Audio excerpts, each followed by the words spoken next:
इताअत क्या है? लफ्ज़ इताअत कुरान करीम में कई मकामात पर आया है। अतीउल्लाह व अतीउर रसूल, अल्लाह की इताअत करो और रसूल की इताअत करो। और एक मकाम पर अल्लाह ताला ने यूं इरशाद फरमाया, वमन युतिइर रसूल फ़क़द अता अल्लाह, जिसने रसूल की इताअत कर ली उसने अल्लाह की इताअत की।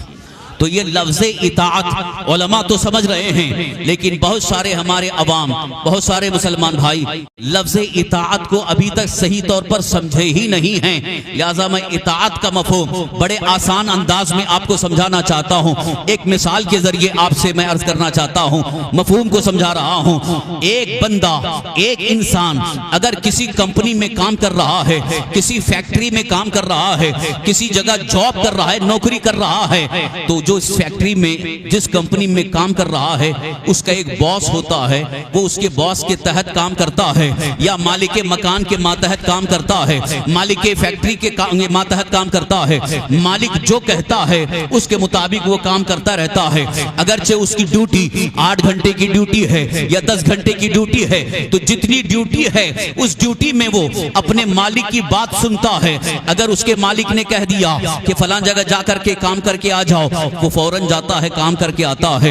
आलम ये है कि मालिक ने कह दिया कि तुम्हें ये काम के लिए 1 घंटा वहां जाना होगा, या अगर मालिक ने कह दिया तुम्हें और ड्यूटी के लिए 1 आधा घंटा और देना पड़ेगा, तो मालिक की बात सुन करके वहां काम करता है, इसलिए कि उसका जॉब है, उसकी नौकरी है, उसकी मुलाजमत है। अगर वो मालिक की बात नहीं सुनेगा तो मालिक उसे काम से निकाल देगा, जॉब से निकाल देगा, नौकरी चली जाएगी। तो एक इंसान ये सोचता है कि जिस मालिक के मातहत मैं काम कर रहा हूं, अगर वो मालिक नाराज हो जाएगा तो मेरी नौकरी चली जाएगी, मेरी रोजी का इंतजाम नहीं होगा। हजरात, इस मिसाल को अपने जहन में रख करके आप समझो, एक मालिक के मकान की इताअत हो रही है, यानी एक मालिक के फैक्ट्री या किसी कंपनी का मालिक आपको जो कहता है उसी के मुताबिक आप कर रहे हैं, तो गोया एक तरह से उसकी इताअत कर रहे हैं, उसकी बात मान रहे हैं, उसके कहने पर चल रहे हैं, ड्यूटी बराबर दे रहे हैं, रोजाना आ रहे हैं, जिस दिन छुट्टी उसने दिया है उसी दिन छुट्टी ले रहे हैं, उसके अलावा छुट्टी नहीं कर सकते हैं। तो एक दुकान या एक कंपनी के मालिक का हुक्म इतना मान रहे हैं, रोजी की इतनी फिक्र है कि उसके कहे बगैर छुट्टी नहीं कर सकते। तो आप जरा अंदाजा लगाओ, जिसने तुम्हें पैदा किया, जिसने सारी कायनात को पैदा किया, जिसने तुम्हारी रोजी का इंतजाम किया, जिसने चांद सूरज पैदा किए, जिसने कायनात का जर्रा जर्रा पैदा किया, जिसके कब्जे कुदरत में हमारी जान भी है, हम उसकी इताअत नहीं कर रहे। नारे तकबीर, अल्लाहु अकबर, नारे रिसालत, या रसूल अल्लाह, मसलके आला हजरत जिंदाबाद, मसलके आला हजरत जिंदाबाद, हजरत अल्लाह मौलाना मुफ्ती जुबैर आलम साहब मिसबाह क़िबला जिंदाबाद। इताअत हो तो इस तरह से इधर हुक्म हो जाए, फौरन अमल पैरा हो जाए, जिसको कहते हैं सरे तस्लीम खम कर देना। सरे तस्लीम खम कर देना, ये सर झुका देना कि मौला का हुक्म आ गया, फौरन वहीं पर हाजिर हो जाएं। ये एक बंदे मोमिन का मिजाज और बंदे मोमिन की तबीयत ये हो जाए कि अल्लाह का हुक्म मिल गया, अल्लाह के रसूल सल्लल्लाहु अलैहि वसल्लम का हुक्म मिल गया, तो उसी हुक्म पर अमल करने के लिए पूरी तरह से तैयार हो जाना, अमल पैरा हो जाना, यही असल इताअत है। हुक्म आया और टाल दिया तो ये इताअत नहीं हुई, बल्कि ये खिलाफ वर्जी हुई। इसी को कहते हैं मुखालिफत। जैसे एक बाप ने अगर बेटे से कहा, बेटा मेरा ये काम कर दो, अब बेटा कहता है नहीं भी नहीं करूंगा, बाद में करूंगा, तो मुझे बताइए बाप राजी होगा कि नाराज होगा? बाप को दिल में एक तकलीफ आएगी कि मेरा बेटा जिसको मैंने बचपन से पाला, जिसके लिए मैंने सब कुछ कुर्बानी दी, जिसको मैंने पढ़ाया, जिसकी तालीम के लिए मैंने बहुत खर्चा किया, आज वो मेरी बात नहीं सुन रहा है, तो उस बाप की दिल पे क्या गुजरती है? जिसके बेटे ने उसे सिर्फ हुक्म को टाल दिया, नहीं अभी नहीं करूंगा, तो बाप की दिल पे क्या गुजरती है? बिला तशबीह तमसील, या तशबीह नहीं दे रहा हूं, समझाने के लिए अर्ज कर रहा हूं। जब आप मालिक कायनात अल्लाह अज़्ज़ व जल के हुक्म को टालोगे तो इसमें अल्लाह की रजा नहीं होगी, बल्कि ये अल्लाह की नाराजगी का सबब है। यही हमारी नाकामी का सबसे बड़ा सबब है। हमारी नाकामी, हमारी जिल्लत, हमारी रुसवाई और हमारी परेशानी का सबब खुद हम हैं। हमारे आमाल, हमारे किरदार, हमारे मामलात अगर देखे जाएं तो वाकई में हम पूरी तरह से न अल्लाह के हुक्म की इताअत कर रहे हैं, न अल्लाह के रसूल सल्लल्लाहु अलैहि वसल्लम की इताअत कर रहे हैं। आज मैं फिर आपसे एक गुजारिश करूंगा, इताअत का मफहूम अगर आपने समझ लिया है तो आज दिल में एक बात ठान लीजिए, एक अच्छा इरादा कर लीजिए। शायद हो सकता हो इसके जरिए सारे अहकाम पर अमल का जज्बा भी पैदा हो जाए।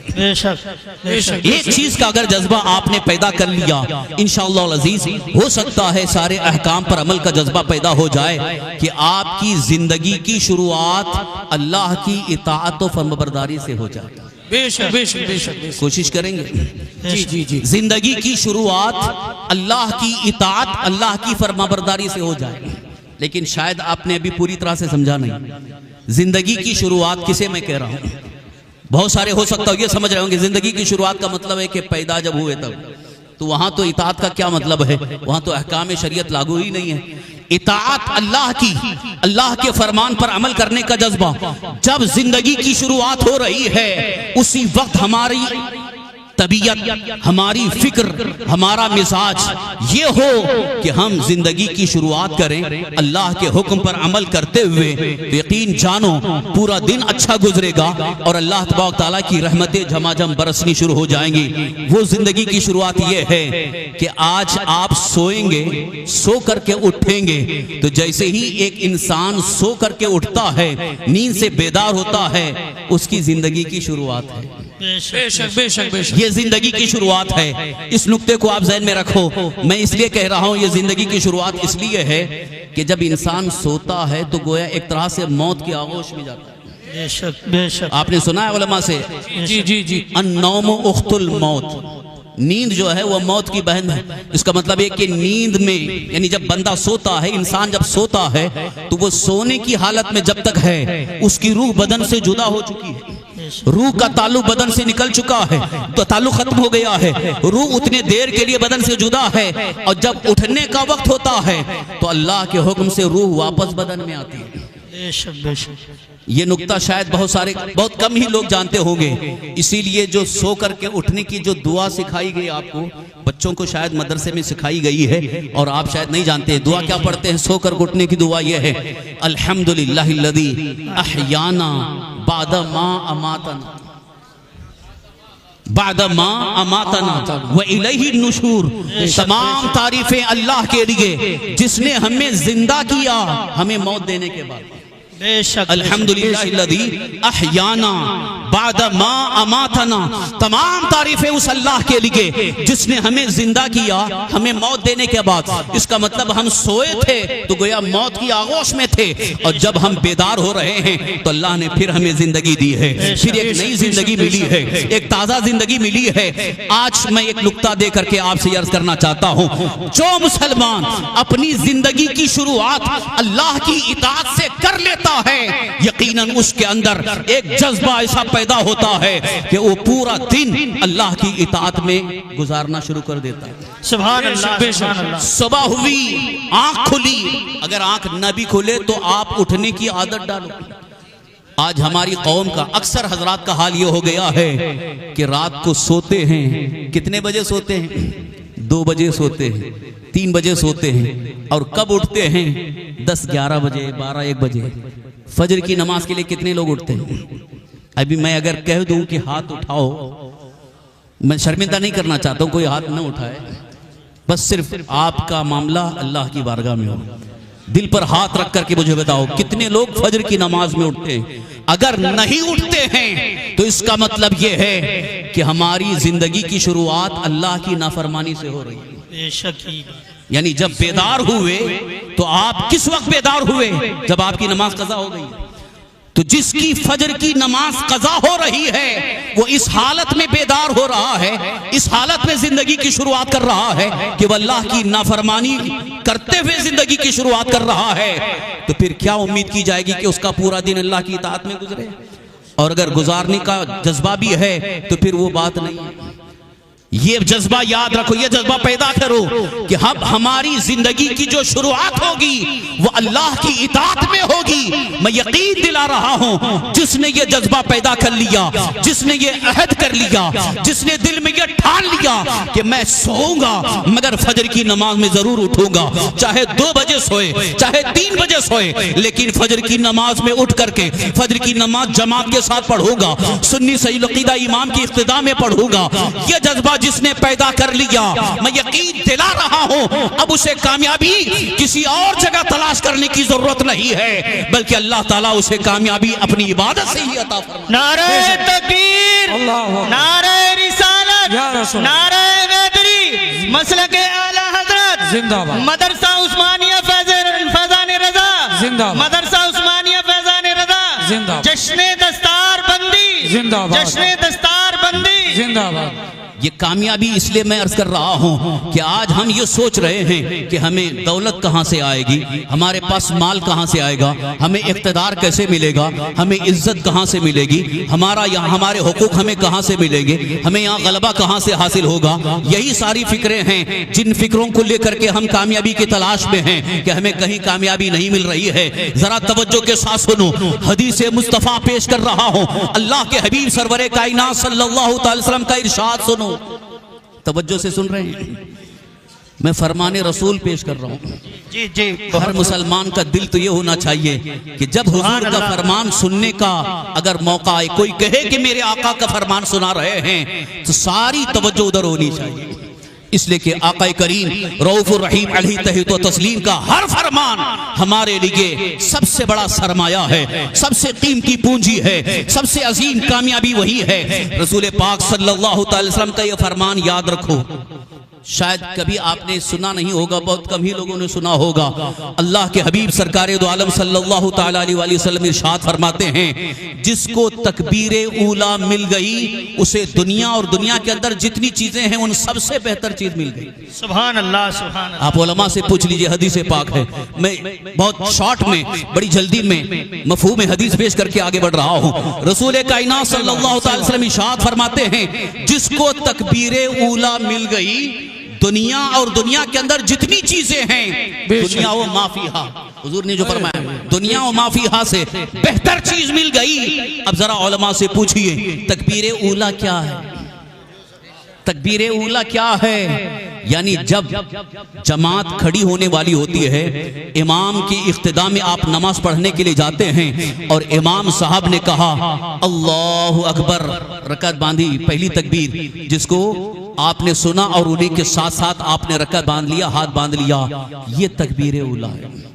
अगरचे बाज़ उलमा ने उस तकबीर उला की तशरीह भी फरमाया कि पहली रकात में शामिल होना तकबीर उला मिलने का सबब है, मगर यहाँ मुहतात मुत्तकी उलमा ये फरमाते हैं तकबीर उला का मतलब ये है कि जो जमात कायम होने से पहले, नमाज की जमात कायम होने से पहले जो पहली तकबीर इमाम साहब कह रहे हैं, अल्लाहु अकबर कह करके हाथ बांध रहे हैं, उस तकबीर में जो शरीक हो गया, प्यारे आका सल्लल्लाहु अलैहि वसल्लम इरशाद फरमाते हैं उसे दुनिया और माफिया से सबसे बेहतर चीज मिली। सुभान अल्लाह, सुभान आज उसकी तरफ तवज्जो ही नहीं है, माशाअल्लाह, उसकी तरफ तवज्जो ही नहीं है। कहां कहां भटक रहे हैं, इधर उधर भटक रहे हैं, फरमाने रसूल की तरफ तवज्जो नहीं है। लिहाजा आज ये जज्बा आप पैदा कर लो, इस बात का अहद कर लो कि हमारी जिंदगी की शुरुआत यानी अल्लाह की इताअत में भी होगी, यानी सुबह जल्दी उठेंगे, फजर की नमाज के लिए उठेंगे, सुन्नी सही अकीदा इमाम की इख्तिदा में जमात के साथ फजर की नमाज अदा करेंगे और पहली तकबीर में पहुंचेंगे। जिसने ये अहद कर लिया, जिसने ये हिम्मत कर लिया, मुझे रोजाना इस तरह से अपनी जिंदगी की शुरुआत करना है, मैं यकीन दिला रहा हूं यकीनन सबसे बड़ा कामयाब वही होगा। बेशक बेशक बेशक। और इसी ज़िम्ने में हदीस पाक का मफ़हूम अर्ज कर रहा हूं, सरकारे दो आलम सल्लल्लाहु अलैहि वसल्लम ने यह भी इरशाद फरमाया, जिसने फजर की नमाज पढ़ ली वो अल्लाह की हिफाजत में है। सुभान अल्लाह, ये हदीस है। हुजूर सल्लल्लाहु अलैहि वसल्लम फरमाते हैं, जिसने फजर की नमाज पढ़ ली वो अल्लाह की हिफाजत में है, वो अल्लाह के जिम्मे में है।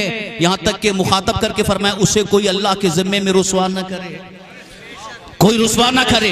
जिसने फज्र की जमात के साथ नमाज अदा कर ली वो अल्लाह की हिफाजत में है, अल्लाह के जिम्मे में है। लिहाजा जो अल्लाह की हिफाजत में आ जाता है, अल्लाह के जिम्मे में आ जाता है, कोई ताकत उसे रुसवा नहीं कर सकती है, उसे कोई ताकत जलील नहीं कर सकती है। लिहाजा इज्जत हमें अल्लाह के फरमान में मिल सकती है और अल्लाह के रसूल सल्लल्लाहु अलैहि वसल्लम की फरमान में मिल सकती है। बेशक बेशक। नाराए तकबीर, नाराए रिसालत, मुफ्ती जुबैर आलम साहब मिसवाई किबला, नाराए तकबीर, नाराए रिसालत। बस आखिरी पैगाम ये दे करके मैं आपकी तवज्जो चाह रहा हूँ और बस इख्तिताम के करीब हूँ, क्योंकि ज़्यादा देर बोलना और ज़्यादा देर आपको बिठाना ये भी मैं पसंद नहीं करता हूँ। बस काम की बात हो जाए और अगर अमल का जज्बा पैदा हो जाए तो जलसे की कामयाबी यही है। बेशक बेशक। उलमा की आमद, मशाइख की आमद और इनका इतना वक्त देना ये उनके अपने लिए नहीं, ये बल्कि आपके लिए आए, आपकी इस्लाह हो जाए। और ये उलमा इसलिए जलसे में आते हैं ताकि जलसे के अंदर उलमा की तादाद को देख करके अवाम की रगबत पैदा हो जाए, अवाम भी आना शुरू कर दे। उलमा तो पढ़े लिखे हैं, उनको तो सारी चीजें पहले से मालूम हैं, वो ये पैगाम लेने के लिए नहीं बल्कि आपको देखने के लिए आए हैं कि हमारी कौम का क्या हाल है, हमारी कौम का जज्बा कितना है। लिहाजा जज्बा बेदार करने के लिए फिर से आपसे अर्ज करना चाहता हूँ, ये पैगाम भी लेकर के जाओ।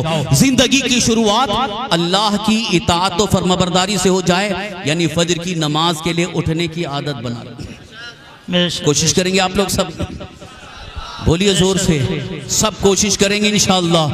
अगर ये जज्बा पैदा हो गया तो यकीन में मुझे यकीन है कि इंशाअल्लाह आगे जो भी अल्लाह के अहकाम हैं उन पर अमल का जज्बा पैदा होने लगेगा। क्योंकि एक तरह से ये बैटरी जब डाउन होती है तो मोबाइल काम नहीं करता, तो ऐसे ही मुसलमान की बैटरी, ईमान की बैटरी जब चार्ज होती है तो वो फिर अमल के लिए आगे बढ़ता है। तो ईमान की बैटरी चार्ज करने के लिए ये जज्बा पैदा करें। और दूसरा जज्बा ये है कि मैं हर कदम पर, हर लम्हा, हर एतबार से, हर मोड़ पर अल्लाह के हबीब सरकार दो आलम सल्लल्लाहु अलैहि वसल्लम की इत्तिबा और पैरवी करूंगा। जी जी बेशक। ये जज्बा अपने दिल में पैदा करो।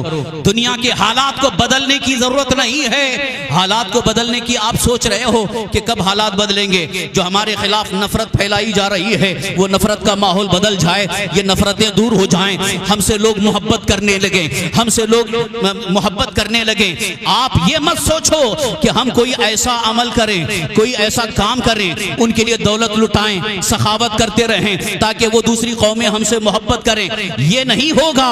अगर आप ये चाहते हो कि ये नफरत का माहौल दूर हो जाए, लोग आपसे मोहब्बत करें, तो उसके लिए वाहिद रास्ता यही है जिसको कुरान मुकद्दस में अल्लाह ताला ने यूं इरशाद फरमा दिया है, कुल इन कुंतुम तुहिब्बुनल्लाह फत्तबिऊनी युहिब्बुकुमुल्लाह। ऐ महबूब आप फरमा दीजिए कि अगर तुम अल्लाह के महबूब बनना चाहते हो तो मेरी इत्तिबा करो, अल्लाह तुम्हें अपना महबूब बना लेगा। जी बेशक बेशक। सुभान अल्लाह सुभान अल्लाह। हजरात, ये आखिरी जो बहुत अहम पैगाम, आखिरी पैगाम, यूं तो हमारा तो ये हमारी जमात उलमा अहले सुन्नत का आखिरी नहीं बल्कि हमेशा पैगाम पहुंचाते रहे। जी बेशक। तो आज के इस महफिल में, आज के इस इजलास में चूंकि आप आए हुए हैं और एक जज्बा लेकर के आए हैं और इस्लाह की नीयत से आए हैं, तो फिर अल्लाह की बारगाह में एक अहद कर लीजिए कि हमारी जिंदगी मुकम्मल तौर पर इत्तिबाए रसूल सल्लल्लाहु अलैहि वसल्लम में गुजरेगी। इंशाअल्लाह कोशिश करेंगे। इत्तिबाए रसूल यानी अल्लाह के रसूल सल्लल्लाहु अलैहि वसल्लम ने जो फरमा दिया, हुजूर सल्लल्लाहु अलैहि वसल्लम का जो फरमान है और हुजूर सल्लल्लाहु अलैहि वसल्लम की जो सीरत है, उसी सीरत पर चल करके हम जिंदगी गुजारेंगे। मुसलमानों, हमारी सबसे बड़ी कामयाबी का राज यही है, यही कामयाबी का राज है। ये दो जज्बे आप बेदार कर लें इंशाअल्लाह अज़ीज़, आपको फिर ये सोचना नहीं होगा कि लोग हमसे क्यों नफरत कर रहे हैं। आज जो नफरतों का माहौल है उसकी वजह यह है कि अल्लाह के बारगाह में हम महबूब होना ही नहीं चाह रहे। अल्लाह जिससे मोहब्बत फरमाता है उसकी मोहब्बत को लोगों की दिलों में डाल देता है। बेशक यह हदीस पाक का मफहूम अर्ज कर रहा हूं। अल्लाह जिससे मोहब्बत फरमाता है उसकी मोहब्बत को लोगों की दिलों में डाल देता है। तो आज अगर नफरत आप देख रहे हो, इसका मतलब लोगों की दिलों में आपकी मोहब्बत नहीं है, नफरत कर रहे हैं। अगर आप ये चाहते हैं कि लोग हमसे मोहब्बत करें तो किसी और को देखने की जरूरत नहीं है, बल्कि अल्लाह के हबीब की जिंदगी देखो, महबूबे खुदा की जिंदगी देखो, सैयदुना सैयदुल मुरसलीन की जिंदगी देखो। अल्लाह के हबीब सल्लल्लाहु अलैहि वसल्लम की सीरत पर अमल करना शुरू कर दो, अल्लाह तुमसे मोहब्बत फरमाएगा। और जिससे अल्लाह मोहब्बत फरमाता है उसकी मोहब्बत को लोगों के दिलों में डाल देता है। बेशक बेशक। नारे तकबीर, नारे रिसालत। ज्यादा दूर जाने की जरूरत नहीं है, करीब की बात अर्ज कर रहा हूं। इसी दौर करीब में शहजादा आला हजरत सुभान अल्लाह हुजूर सैयदना मुफ्ती आजम हिंद अल्लामा मुस्तफ़ा रज़ा खां रहमतुल्लाह ताला अलैह एक मरतबा सफ़र में हैं। हमारे उस्ताद गिरामी बहरुल हजरत अल्लामा मुफ्ती अब्दुल मन्नान साहब क़िबला ने अलैहि रहमा ने ये जिक्र फरमाया कि एक मरतबा प्रोग्राम के लिए जा रहे हैं। हुजूर मुफ्ती आजम हिंद रहमतुल्लाह के साथ में हुजूर मुफ्ती अब्दुल मन्नान साहब क़िबला भी थे। फरमाते हैं कि ट्रेन में जब उस वक्त ट्रेन का सफ़र होता था तो ट्रेन में हम लोग दाखिल हुए तो जैसे ही ट्रेन के अंदर गए तो कोई सीट खाली नहीं थी, रिजर्वेशन भी नहीं था।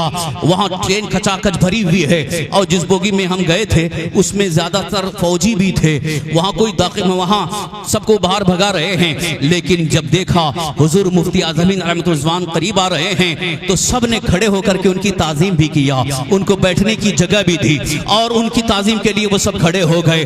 हजरत मुफ्ती अब्दुल मन्नान साहब क़िबला अलैहि रहमा फरमाते हैं हम ताज्जुब में पड़ गए, ये तो मुसलमान नहीं थे, ये तो गैर मुस्लिम थे, लेकिन हुजूर मुफ्ती आजम हिंद को देख करके ताजीम के लिए खड़े भी हो गए, उनको जगह देने लगे। उस वक्त मेरे दिल में ये ख्याल आया, ये कमाल हुजूर मुफ्ती आजम हिंद के तकवा का। क्या नारे तकबीर, नारे रिसालत, नारे गदरी, मसले के आला हजरत मुफ्ती मोहम्मद जुबैर आलम साहब क़िबला मिसबाही, मदरसा उस्मानिया, मदरसा उस्मानिया फैज़ रज़ा, नारे तकबीर, नारे रिसालत। यही वजह है कि जहां जहां हुजूर मुफ्ती आजम हिंद रहमतुल्लाह तशरीफ ले जाते थे अपने तो अपने गैर भी ताजीम के लिए खड़े हो जाते थे। उनके दिलों में मोहब्बत कहां से आई, उनके दिलों में अकीदत कहां से आई। वहां कोई प्रचार नहीं हो रहा था कि मुफ्ती आजम से मोहब्बत करो, बल्कि ये मिन जानिबिल्लाह मामला था कि जो सच्चा आशिक़ रसूल होता है उसकी मोहब्बत अल्लाह ताला लोगों के दिलों में डाल देता है। आज जरूरत इस बात की है कि हम सही मानों में इश्क़ रसूल में जिंदगी गुजारते हुए सरकारे दो आलम सल्लल्लाहु अलैहि वसल्लम की इत्तिबा और पैरवी में लग जाएं। अपनी जिंदगी को, अपने जिंदगी के मामलात को, अपने मामलात को बिल्कुल ही हुजूर सल्लल्लाहु अलैहि वसल्लम की सीरत के सांचे में ढालने की कोशिश करें। इंशाअल्लाह अज़ीज़ जो नफरतों का माहौल हमें नजर आ रहा है बहुत जल्द ये नफरतें मोहब्बत में तब्दील हो जाएंगी, बल्कि दूसरी कौमें भी यही कहेंगे कि तुमसे हमें बरकतें मिल रही हैं, तुम यहाँ से मत जाओ, तुम हमारे करीब रहो, यहाँ से तुम्हें जाने की जरूरत नहीं है, हम तुम्हारी खिदमत के लिए तैयार होंगे। अजीजान मोहतरम, आज हमारे खिलाफ नफरत का माहौल हो रहा है तो इसकी एक वजह यह है कि बहुत सारे मुसलमान नौजवानों को मैंने देखा खुल्लम खुल्ला हुजूर सल्लल्लाहु अलैहि वसल्लम के फरमान की खिलाफ वर्जी भी कर रहे हैं। खवातीन का भी आलम यही है, हमारी बच्चियों का आलम यह है, बेपर्दा होकर के दुनिया को यह बता रही हैं हमें फरमाने रसूल की कोई जरूरत नहीं है, फरमाने मुस्तफा की कोई परवाह नहीं है। इसी वजह से आज हमारे मुतालिक नफरतों का माहौल है। लिहाजा आज अगर आप इस बारे में सोचना चाहते हो कि आज हमारे मुल्क में हमसे नफरत ना हो, लोग हमसे मोहब्बत करें, तो सिर्फ इतना कर लो कि हुजूर सल्लल्लाहु अलैहि वसल्लम के फरमान पर अमल पैरा हो जाओ, सुभान अल्लाह, सच्ची मोहब्बत रसूल में सरशार हो जाओ। इसीलिए आला हजरत अलैहिस्सलाम ने ये पैगाम दिया है, फिर के गली गली तबाह ठोकरें सबकी खाएं क्यों, दिल को जो अक्ल दे खुदा तेरी गली से जाएं क्यों। बारगाह मुस्तफ़ा से दूर न होना वही हमारा मरकज़ है, वही हमारे लिए असल मंबा है, जहाँ से हमें हिदायत भी मिल रही है, जहाँ से हमें रहमतें मिल रही हैं, जहाँ से हमें ज़िंदगी की सलामती मिल रही है। लिहाजा उस मरकज़ से हटने की ज़रूरत नहीं है। अपने आमाल को, अपने किरदार को अल्लाह और उसके रसूल की इताअत और फरमाबरदारी में गुजारने की कोशिश करें। अल्लाह ताला का वादा है, वमन युतिइल्लाह व रसूलहु फ़क़द फ़ाज़ फ़ौज़न अज़ीमा। जो अल्लाह और उसके रसूल की इताअत कर लेता है वही सबसे बड़ा कामयाब है। कोशिश करेंगे इंशाअल्लाह। और आला हजरत का ये शेर मैं आपके समातों के हवाले करके मैं जा रहा हूँ। अब जो काम करना है, आपको जो कदम उठाना है, जो भी आपको कदम उठाना है, सोच समझ के उठाओ। गुनाहों की तरफ कदम मत उठाओ, अल्लाह और उसके रसूल की नाफरमानी की तरफ कदम न उठाओ, बल्कि दिल में के सोचो कि अगर मैंने आज अल्लाह और उसके रसूल के फरमान के खिलाफ कदम उठाया, कल मुझे मैदान महशर में अल्लाह की बारगाह में जवाब देना है, वहाँ हाजिर होना है और कब्र में सरकार दो आलम सल्लल्लाहु अलैहि वसल्लम के सामने हाजिर होना है। इसलिए पहले ही से सोच करके काम वही करें जिससे अल्लाह राजी हो जाए, अल्लाह के रसूल रब्बुल इज्जत की बारगाह से 10 रहमतें आपको आती, गुनाह भी मुआफ हो रहे हैं, दर्जात भी बुलंद हो रहे हैं। तो दरूद शरीफ पढ़ने में कोताही, गफलत बिल्कुल नहीं होनी चाहिए। ख़ास तौर पर अपने महफिलों में जब दरूद शरीफ पढ़ाया जाए तो आप बिल्कुल बेदारी के साथ, तवज्जो के साथ, लगन के साथ पढ़ने की कोशिश करें।